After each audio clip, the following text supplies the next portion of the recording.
And legacy means all of these things: living your best life, emancipation, generational wealth, attitudes and mindset inventory, currency, human, intellectual, and financial, and realizing that you are passing a baton. We don't know, hopefully it's a great baton, but that takes work. So that is what we are talking about and what we are kind of breaking down. So generational wealth is something that I hear people talk about all the time. And I think that sometimes generational wealth is confused with leaving an inheritance for your children. And by inheritance, I mean leaving money for your children. While that is part of generational wealth, it's only a part of it. So when we think about generational wealth, this is a huge concept. And the reason that it's a huge concept is because it has so much impact on so many people and so many social and economic outcomes. So just going back for a minute to what we've been talking about, which is legacy. And the book Legacy Made Simple is the book that I wrote. It's about it's a simple way to leave a legacy without the fear, overwhelm, and confusion. So in that, one of the first things we need to do is think about what legacy means. And legacy means all of these things: living your best life, emancipation, generational wealth, attitudes and mindset inventory, currency, human, intellectual, and financial, and realizing that you are passing a baton. We don't know, hopefully it's a great baton, but that takes work. So that is what we are talking about and what we are kind of breaking down. So now I'm going to talk about generational wealth and really what it means and what the effects are. So in our country, there are wealth gaps, income gaps, pay gaps, treatment gaps. It's a lot. It's a lot going on. But a lot of the gaps are rooted in generational wealth or the lack thereof, especially in the Black and Brown community. So one of the things that this impacts directly is that we have a wealth gap and we have an income gap. And I think right now, I was reading it actually went up. I think right now, the wealth gap between white people and Black and Brown people is something like 80%. So that means that white people are 80% wealthier than Black and Brown people. And it also is an income gap where Black and Brown people make 60% of the income of white people. So these are huge. And so a lot of this is tied to things like education, access to education, access to healthcare, access to capital, and that's just to name a few. But that said, generational wealth is something that we all have the opportunity to leave for our families. And just to kind of make it plain, generational wealth is where if you have two families, let's just say this is family one with generational wealth, this is family two with no generational wealth. This family, each generation starts with a leg up, and this is the trajectory of the family. because each generation leaves something. So the next generation comes in here, then the next one here, and so on. When there's no generational wealth, each generation that comes in is starting at zero. So this is the starting point for families with no generational wealth. This is the starting point at each generation for families who have generational wealth. So that's a huge difference. So this means that you have no problem here having access to education, healthcare, and capital. Where here, you may not have access to those things because you're starting at zero. That means that you're not really focused on these things. You're trying to pay the rent and you're trying to keep the utilities on and you're trying to, just do the basics. Whereas over here, basics are covered. Now, more advanced concepts and opportunities can be taken advantage of. So that's the difference between a family with generational wealth and a family without generational wealth. Now, in defense of Black and Brown people, we haven't really had wealth for that long. And so the concepts that are, common to others, we're just now kind of hearing about it. And you know how it is when you kind of hear about something. It's like, maybe it's right, maybe it's not. I heard that if you do this, then blah, blah, blah. But that's only part of the story. And so generational wealth is a big concept because there are a lot of things baked in here, like, lower taxes. Generational wealth has tools that are not taxed. So just imagine, that the 60% that is earned, or that 80%, well, for us, for the Black and Brown people, the 20% that we have, 30% of it could be gone in taxation. Whereas the tools that others use for generational wealth, they have 0% tax. So that catapults their wealth again. So, it just kind of reinforces this visual where, others are stepping up and up, and we keep just kind of flatlining, starting from zero, which is not what we are trying to accomplish here. So a few things about generational wealth that I want to kind of bring out. I use up too much space on my board, so let me just go to the next one. Okay. We need 2 screens for generational wealth.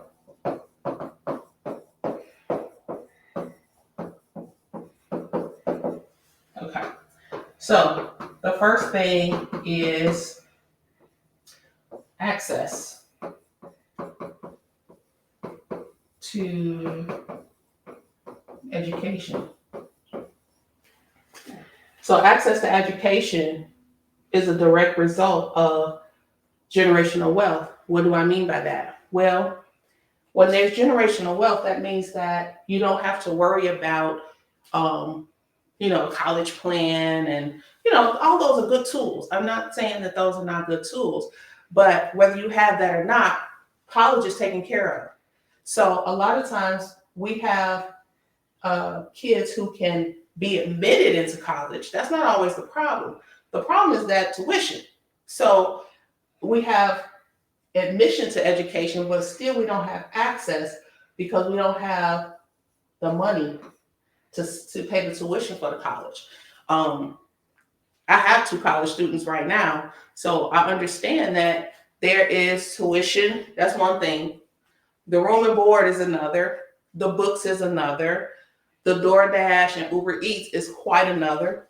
And then, the social situation. So you don't want to have a situation where, your kid is at college and they don't have money to, go out with their friends and socialize and things like that. But when generational wealth comes into play, all of that is already taken care of. So that's not something that we have to be burdened by because we've already planned for that. And it was by generational wealth, we're easily able to do that. So generational wealth creates access to education. It also changes our priorities and experiences.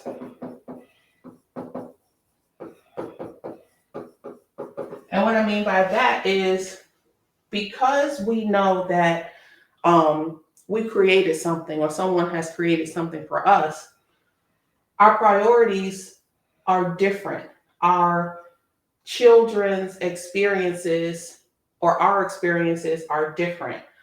We don't necessarily have to be bogged down and worried about, is the rent going to be paid? Is the college tuition going to be paid? Is the, can I buy, will my daughter have enough money for a down payment on the house? That's already sewn up and tied up in the generational wealth piece. So that's not something, can I pay for my daughter's wedding? All those things are tied up in the generational wealth. So if that's covered, and that's not something that you really have to stress over or worry about, think about the things that you can spend your time thinking about, and think about the experiences you are able to have if you don't have to think about those things. It's just an entirely different ball game.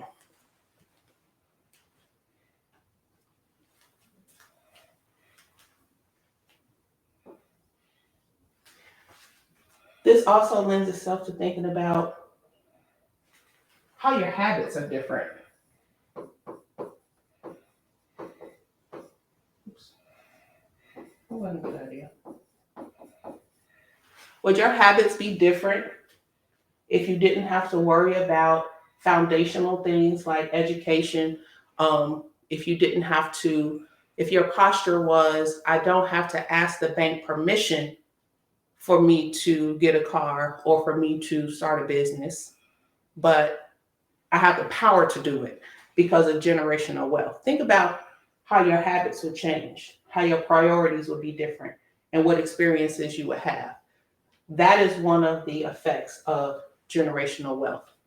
Another effect of generational wealth is not only the education and I'm just gonna call this like a thought process. Like it's just a different thought process. But it's also, I'm gonna call this your attitudes about business. And I'm gonna say business and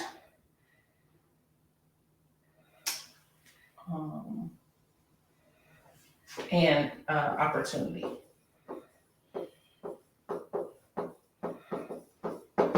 So what I mean by this is when there's generational wealth involved, for example, you're setting up, you read Legacy Made Simple. Now you're clear on the tools that you need to create generational wealth in your family. Now what you've done is you've created access to education. You've changed the priorities, the experiences, and the habits. And then what you've also done is you've created a pathway or a way to encourage business as well as opportunity in your family, because as I said, now that your son wants to open a business, you don't have to go to the bank and ask the bank permission. Can my son open this business? Can my son, get money for a food truck? Please, Mr. Banker. No, it's part of your generational wealth. It's already baked in. So if it's already baked in, how many more opportunities does your family have because you created this generational wealth? A lot more, right? And then the last thing I'm going to bring out about generational wealth is financial literacy. So for example, we just talked about your generational wealth is going to create all these things. Now, the other thing it's going to create is it's going to create children, young generations. These are children, grandchildren, great grandchildren who already understand. They already understand business because they were able to open a business. They understand what all their opportunities are because their priorities are different and they've had more experiences and they've developed different habits like budgeting, like understanding what investment means, understanding what having a return on investment means.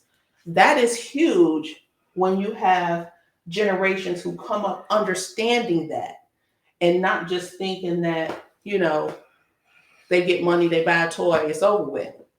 But understanding a deeper financial lesson where if I have money, I invested. Now I've doubled my money. Now maybe I buy a toy or, that whole concept. That is huge. Financial literacy is huge. And in the Black and Brown community, financial illiteracy is one of the main reasons that we don't have generational wealth and we don't have a lot of savings. And something go left one time and it devastates the whole family because there is no savings, there is no cushion or safety net or none of that, because our priorities, because there's no generational wealth, is still basics: paying rent, paying utilities, trying to get the car note, all those things. And so that is why generational wealth is huge, and why your legacy, generational wealth being is a part of your legacy, is so impactful and so important that you start thinking about that today, because you can actually change not only the lives but the trajectory of all future generations in your family and your friends' families and really your community. And that's what this is about. It's not just about you, not just about your family, it's about the community at large, because we have everything we need. We just have to understand what the tools are and we have to use them. And that's what Legacy Made Simple is about. So start thinking about generational wealth and the things that and the ways that you want to impact your family. What do you want them to have access to? What do you want them to do? What do you want to create? What opportunities do you want to create? So start thinking about that, and then I'll see you on the next video.